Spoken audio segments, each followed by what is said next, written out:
Good afternoon. Welcome to the Warren City School District Board of Education meeting, special meeting. Today is Monday, July the 6th. The time is 2:05 p.m. We are at the Administration Building in the Harriet T. Upton Room with live stream available at warrencityschools.org.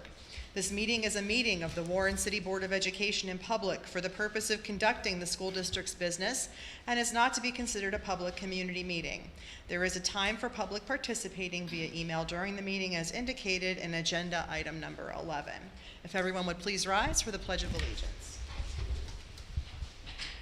I pledge allegiance to the flag of the United States of America and to the republic for which it stands, one nation, under God, indivisible, with liberty and justice for all. Thank you. If you could please have the roll call. Mr. Faulkner? Here. Mr. Falley? Here. Mrs. Patterson? Here.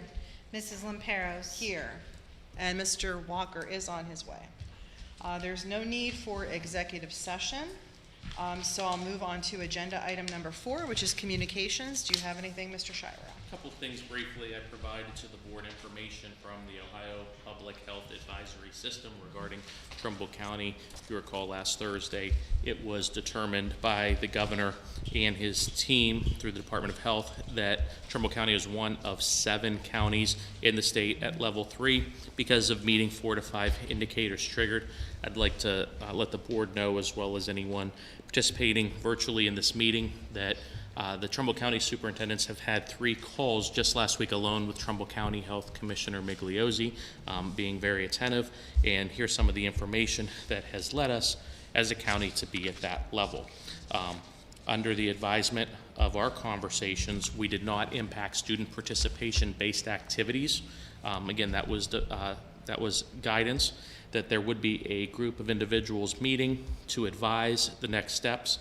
As with many of the things coming via Columbus, there are not specific actions that need to be taken, but just advisory. And so the county has to determine how they respond based upon these triggered indicators. And that could result in actions being taken with school district, school operations, athletics specifically at this point in the year is participating, and we will follow those guidelines. Also have received several communications regarding parents' perspective on the opening of school. I've responded to a number of emails I've received over the last few days. I would like to reiterate, as I have in the other meetings regarding the opening of school, it is our goal to strive to return students to the classroom if and when the Department of Health and our local health commissioners determine that would be an appropriate course of action to do so, and under what guidance, provisions, and practices would need to take place. If that can't be achieved, then we would go to another option, which would be maybe 50% of the students attending. If that can't be achieved due to current health conditions, there would be an online option. There could be a combination of the 3. There just isn't enough information out at this time to say exactly what we're going to be doing 6 weeks from now, because we couldn't. 6 weeks ago, we wouldn't know that our county was in red status. 6 weeks later, just as we can't determine where we will be at that time. But the one thing is the decisions will be made based upon the guidance from the local health authorities. And that'll be consistent not just in Warren City Schools, but through our conversations with the county superintendents all across Trumbull County. So that's what we'll be doing as far as guidance. We'll work with families along the way, but we're just not at the point that we could say what will happen, but we can discuss the scenarios. And we've been doing a lot of planning over the last several months to meet those objectives. So if there's any questions, but those are my communications specific to COVID-19, Trumbull County, in the Warren City Schools. Thank you. The opening date, irregardless of how we do it, still August, 20? I would have to check my calendar. It is Monday, August. 28th or something? Okay. I think it's before that, but I'm not sure. Okay, all right. Because somebody had sent me a couple notes about when it is. I know it's sometimes in August. Our students are to be in school 2 weeks prior to Labor Day. Right, okay. There will be 10 school days prior to Labor Day at this time, Right. based upon the board-approved calendar. Okay. I have a question. Yes. When we talk about the 50% scenario, are we talking about across the district 50% or specifically just to cater 8 buildings or the high school building or? That is up for debate still at this time. What we would say in a K-8 building, that the students would be in a Group A and a Group B cohort. The way we're looking at doing it would be Group A would go possibly Monday, Tuesday. Group B would go to school for a full day on Thursday and Friday. Wednesday would be utilized as a additional cleaning, sanitation, professional development day, online learning day for students on both ends of it. At the high school, we've talked about a number of scenarios. If you've been following it statewide, some high schools are saying they're going to go complete online learning. We've discussed, would that be good for some students? Would that be good for all students? Certain grades, certain courses. So Mr. Capers and I met just a couple hours ago discussing what the high school could look like, but it too would be on a 50% attendance. And if you look at, level 3 and the indicators and some of the things that could result, it would be a reduced number of folks participating in events. If it's a restaurant, being at 50% capacity potentially, or schools. So we don't know what this status of a level 3 will consequence for schools, or if it will consequence at all.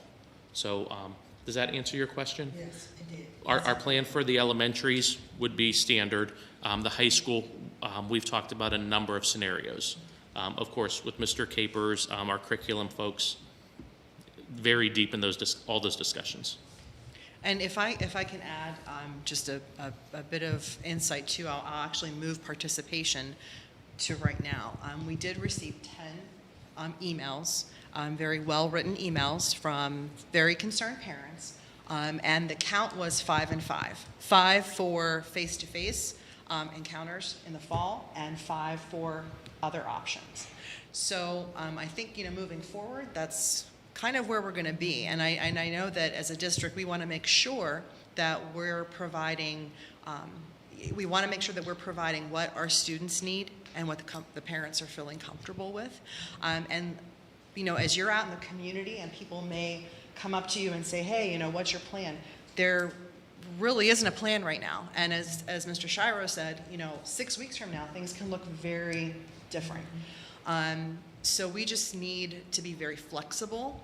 And if you're approached, we don't have anything set in stone, but we do have multiple, our administrators are working hard to provide multiple avenues to ensure that our students and families the students are educated and the families are safe. If I can add to that, we don't have a single adopted plan. We have multiple plans and considerations, and as you mentioned, flexible. I have brought with me today a reading from the American Academy of Pediatrics, which was also referenced by the governor. And he was questioned about 3 foot, 6 foot, and the scenario. And the first bullet point here on the front page says, school policies must be flexible.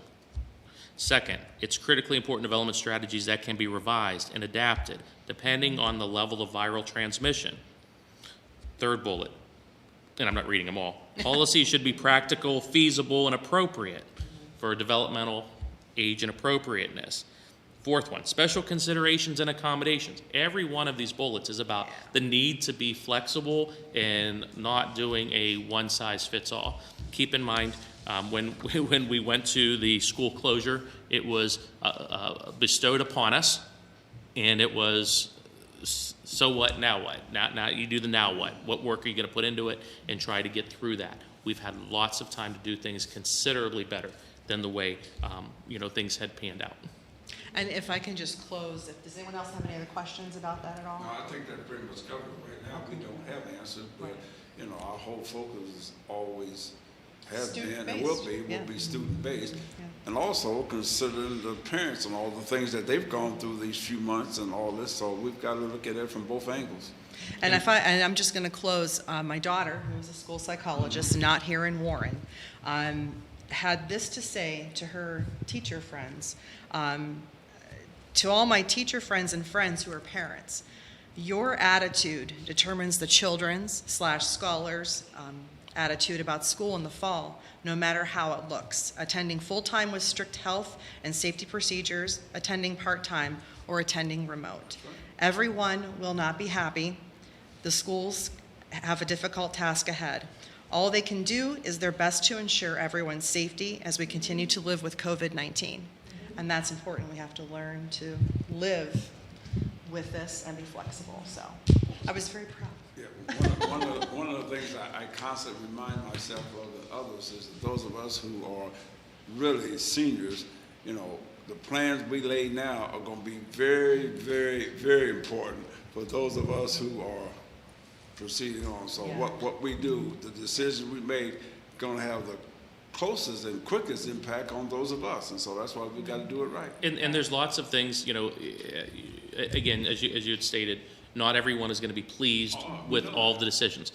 A lot of things are going to be flexible. Some things are going to be non-flexible.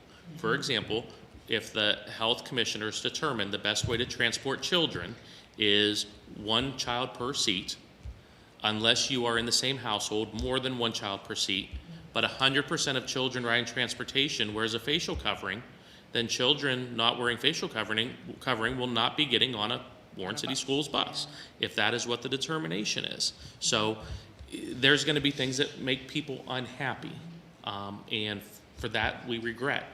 But we have to make decisions on some things, but all of our decisions are going to be based upon what is an approval and agreement with the guidance from our local departments of health. They're interpreting the greater regulations and advisements, and we have remained in very, very, very close contact, both myself and Associate Superintendent Herzl. Very good. Very good. And just to go on and piggyback and stress what you just said about our local boards of health. Our boards of health, like you said at the last meeting, might say something different than a different county. Yes. Yes, So it could look very different. transportation-wise, that's what happened. Yeah. Warren County versus Warren, Ohio, and Trumbull Trumbull County. County. Correct. Yes. But that's who we answer to. Right. Thank you. I suppose my only question is, at this time, do you feel that it's necessary to move the starting date of school to later? I don't at this time. I had asked my colleagues in Trumbull County. I believe 18 districts start before Labor Day and 2 start after Labor Day. I believe that we would be prepared to open school 2 weeks from now if we knew the conditions that we were operating under and the scenarios. So the date of the start of school, we will be fully prepared. Our buildings started getting cleaned the beginning of May versus June. We're at the point that we're setting up classrooms. PPE and other things that we're ordering in has been coming in and being ordered. Karen has done a fabulous job, even through the closing fiscally, never stopping or holding us up on anything that we needed to get done. So put all those things together, we just need to implement our plans when the time is right to start school. Thank you. Sure. And I think it's worth noting as well, too, that, there were some concerns with the online learning and that, and really the rug was pulled from everyone nationwide with this. But our administration has really worked hard to look at where the strengths were, where the areas of opportunity are, and moving forward, how it can In the be professional improved. development and training with our staff. So I think it's important to say that needs to that. take place. Yes, Okay, absolutely. very Thank you. good. Okay. Yeah, anything else? No, that All right, concludes thank the you. communications. At this time, I would like to have a motion to adopt the agenda, please. So moved, Faulkner. Second, Patterson. Okay, call the roll. Mr. Faulkner, Yes. Mrs. Patterson, Yes. Mr. Fowley, Yes. Mr. Walker, Yes. Mrs. Lamperos. Yes, and the motion carries. Item 6, the treasurer's report. Nothing today. Thank you. Item 7, superintendent's report. Nothing today. Thank you. Under item 8, Board of Education committee reports, athletics, I don't have anything, but do you have something? And the only thing I would like to say is, as a result of the call and as a result of us being in a level 3 with Trumbull County, we talked with Health Commissioner Migliozzi, and we were trying to decide should we cancel student practice and sports as a result of this, and it was his impression and guidance that the concern of where things are being transmitted is more within an age group of adults. So we put serious restrictions on our coaches as far as our expectations Our call was at 10 o'clock on Friday, and by noon, 1 o'clock on Friday, those were communicated from our athletic director. So we have implemented expectations for our coaches, the individuals who go out more in the community and areas where the transmission could be higher. And those expectations have been communicated, and we expect them to be fulfilled, or we will make sure that they are. It needs to be done. He felt that the adults could make a significant impact as compared to not being able to have a control factor on necessarily student behavior. Okay. Thank you. Under Finance Advisory, I don't believe there's anything. Okay. Board Policies and Guidelines, nothing? Okay. Legislative, I don't have anything. Regina? No. TCTC? We're just waiting on everybody else with the prayer. Right. We have a considerable number of students that's currently signed up to go in from Warren, as we always do, so we're just waiting. Anything under Old Business? Anything under New Business? All right, so let's move on to page 3, item 1, under the Superintendent's recommendations. Mr. Fowley, and if you could please read it in its entirety. Yes. Dispensing with statutory bidding procedures due to conditions of urgent necessity and approving the construction contract. It is recommended the resolution listed below regarding dispensing with statutory bidding procedures due to conditions of urgent necessity be approved as submitted.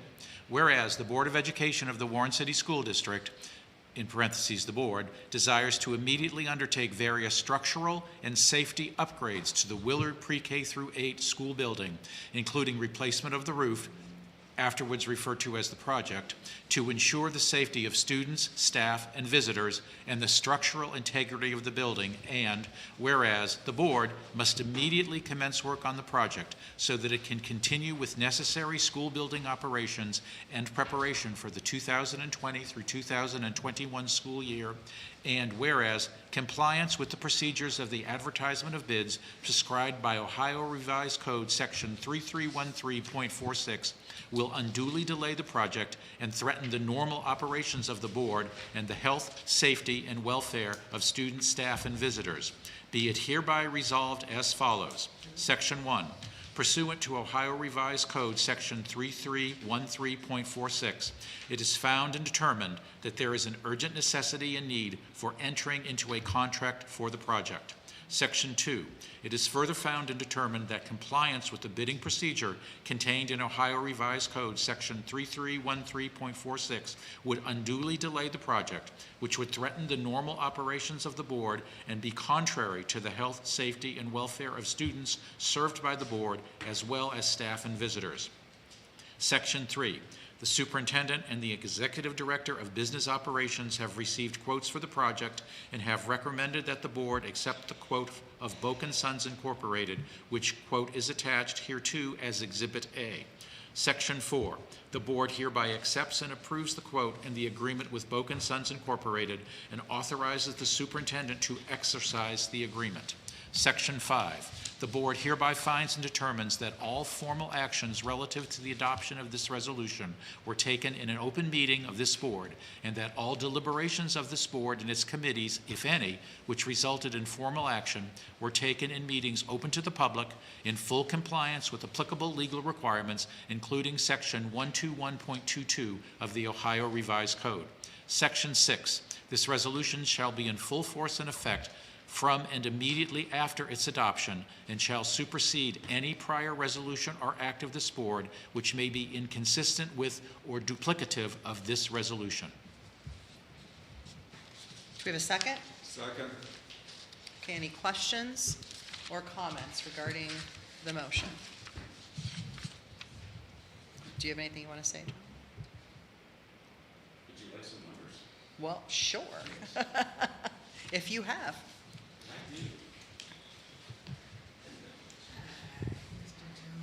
All right, so I'll hand out kind of the scenarios that we've come across, just to introduce the other bodies in the room. This is Michelle from Phillips & Hennick. Michelle? She and Bruce have been our primary contacts through this process on the architectural side. And then we have and Sons here. Chris will be, who are you gonna be, our main guy? Yeah, I'll be your project manager, be assisting with the project as it moves forward, yes. Thank you. And Mr. Vogt, so we got the official guy who I assume is I like to be called Sam. Sam. Well, no, official. But appreciate them coming. They can ask some questions. One of the things I want to clarify through this is for the total contracted amount, we're going to have a it's going to be a little bit higher than that because that's actually the net amount. When you look at the cost of the wall ventilation, that's a net because we're going to get a credit of about from Adolph Johnson. The ventilation and shingling they're doing is going to be credited back to us, and that'll go towards this project. Okay. So that's a net. So the gross contract amount is going to be 707, 714. Say that again, 707? Yeah, 707, 714? 714. Okay. With what we're talking about. The first scenario, as Michelle said, when we saw the amount of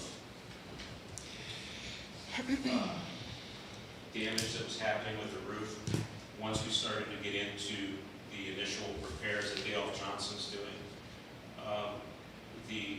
and found that we felt a roof was necessary. For time's sake, she asked that the bids that come in would be of all the same type of bid, which was all a 3-tab shingle. And I quickly learned that the 3-tab shingle is a shingle and it will do, but it is not the basic type of shingle, top shingle that we could get. So once we met, we got the bids and met with both ends. We determined that this duration shingle, which is an architectural shingle, is really for the building itself the best way to go. And then, just so everybody knows, Boak also has our maintenance contract on the current roof. So they've been, in fact, Chris and I were just talking, Chris was up inside of the attic, for lack of a better word, March 12th. So he got to hear the final bell ring at Willard. He was up in the rafters. Oh, wow. Yeah. John was my escort. Yikes. Yeah, so that's why they were able to look pretty in depth into where things were headed. So we do recommend that the duration shingle upgrade, as far as warranty is concerned, is better. The wind speed is better, and just the quality of the shingle itself is much better. Then finally, that last paragraph there, as far as, and this is just for your consideration, there is a warranty that Owens Corning offers. It's called a platinum warranty. So whereas, as Gazelle has been looking at our old warranty and a lot of the things we had from the construction, we were basically done after just a couple years from a labor standpoint, and we're looking to recoup a little bit of how much of the cost maybe of the materials. Well, that's going to depend on some of the other documents we locate and what we can go after, so we don't have a full number on that, but we should know something if you're upset. So if I'm understanding that we will be able to recuperate something from this even at this point, is that right? Some things I think are pretty certain that we're going to be able to recoup. Other things we're going to give our best effort. Gotcha. So, Very good. But what this warranty does, and I'm generally not a warranty person. We've got a good company, you've got a good shingle, the rest should take care of itself. But I think based on the scenario of this scope, what we kind of stepped in 10 years ago, we want to avoid as much as possible in the future. Well, at the cost of about $20,000, it basically covers everything for 20 years, labor and materials. So I thought, I wanted to present that. These guys can provide the detail. They have to go to school in order to even offer the product. So you can get the same shingle from a different company and not be able to get the warranty, correct?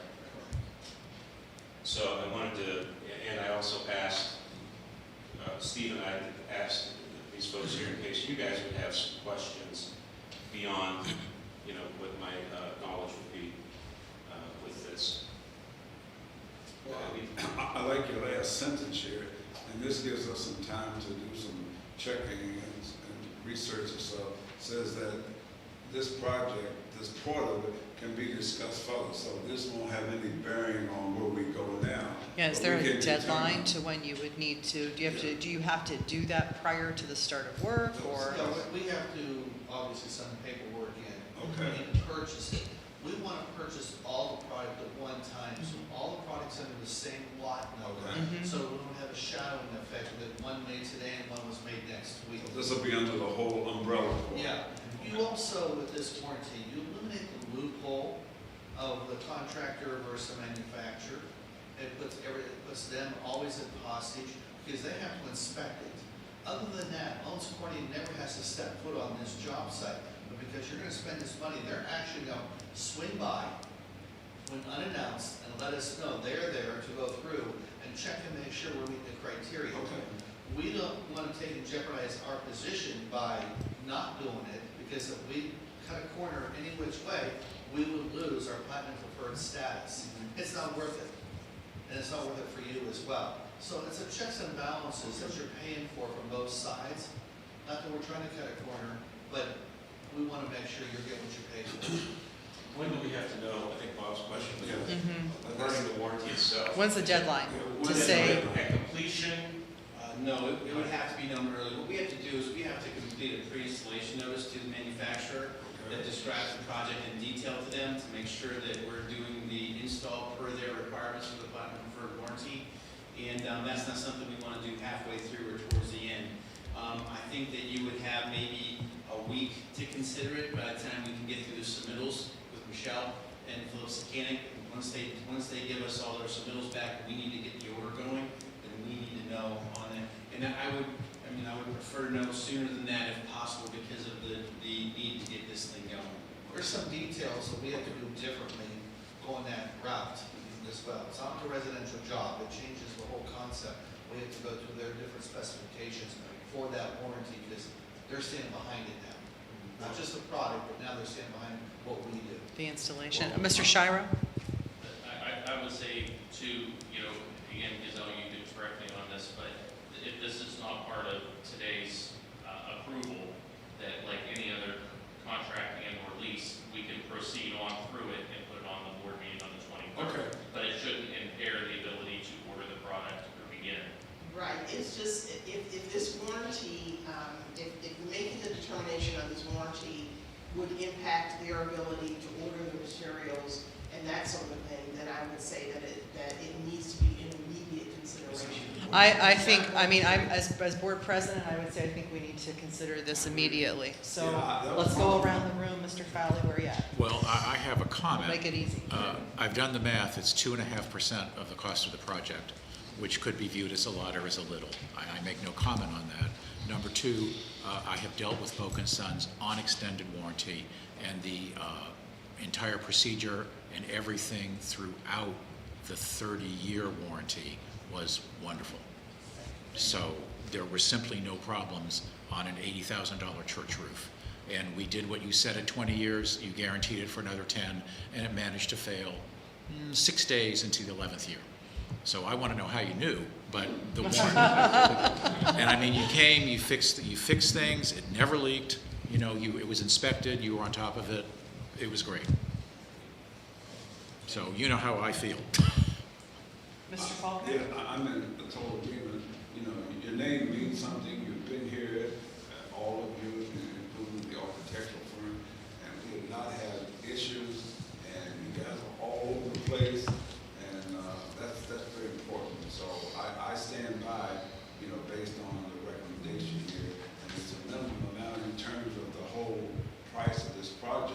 So I see no reason that we just go ahead and take care of that.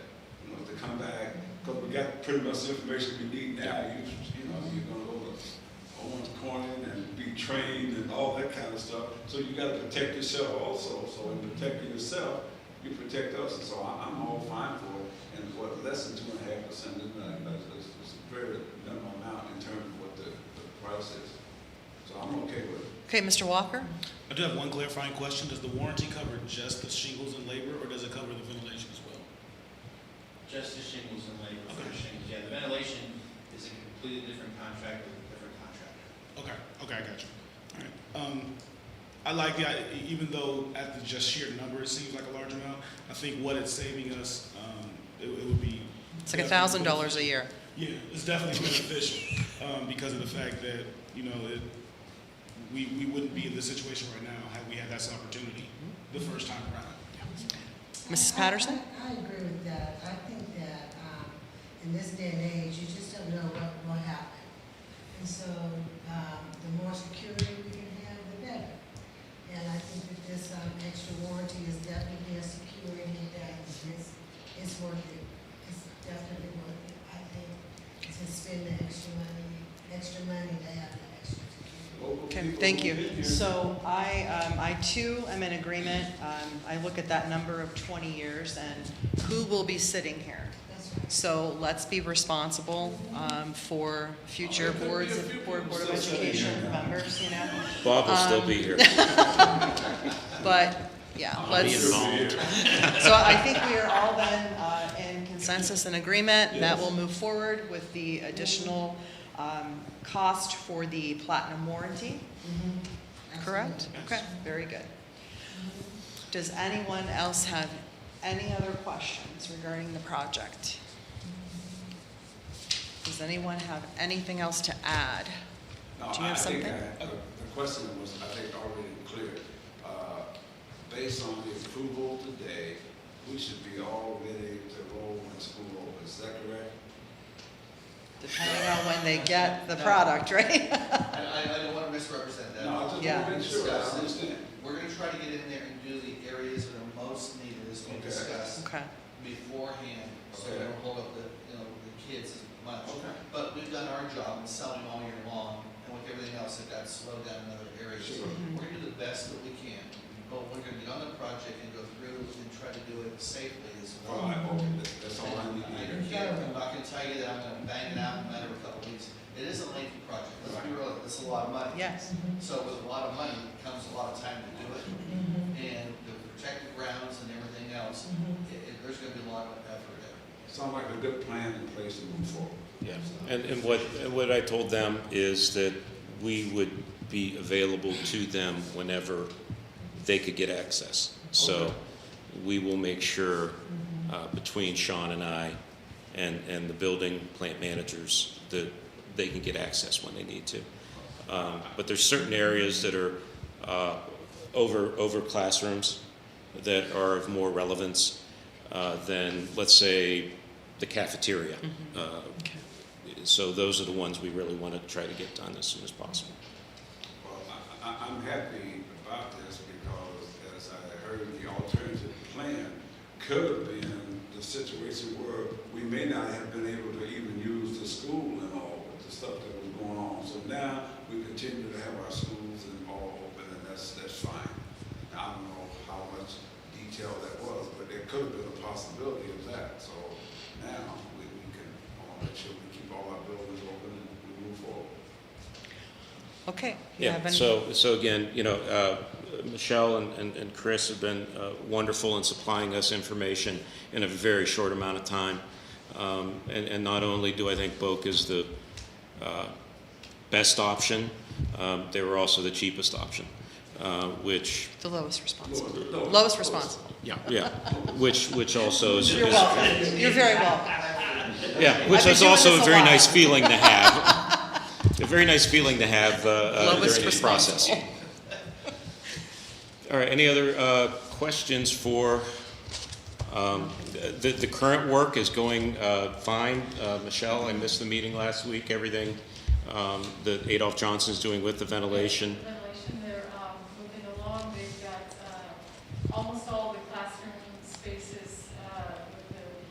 sealing of the joints underneath, and this week and early next week should be getting a lot of the pieces and parts for adding the louvers, and then we're building a new dormer to get 2 more louvers into it, so they'll be getting the roof truss and they'll go with those dormers here. I think those are coming on the 13th. So, Well, thank you, both companies for all of your work. We greatly appreciate it.